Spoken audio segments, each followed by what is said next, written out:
நீங்க வாழுங்க சார். நீங்க வாழ்ற ஒரு நொடியும் உங்களுக்கு தண்டனை தான்.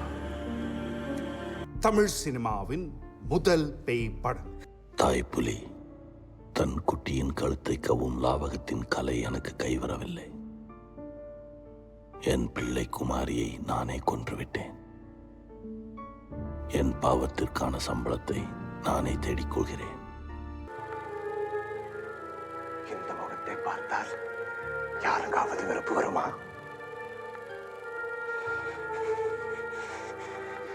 எனக்கு வருது. என்னவா அவனுக்கு? நீங்கெல்லாம் கை தட்டுறதுனால தான் இப்படி அறகுறையா நடிக்க தெரிஞ்சவனுக்கெல்லாம் கொம்பு முளைச்சது. ஏன் நடிப்புக்கு நீர் எப்படி கை தட்டாம இருக்கீங்கன்னு பாக்குறேன்.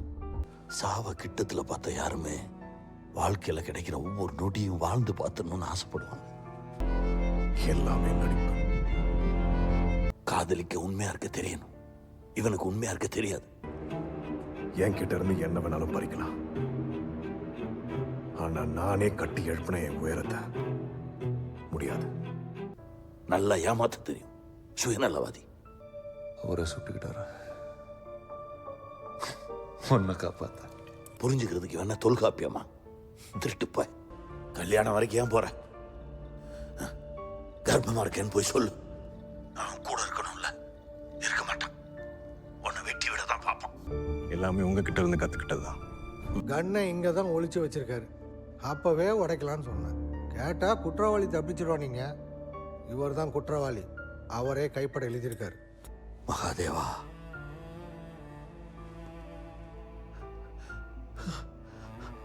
அந்த டேப்பை ஏண்டா முழுசா கேட்கல?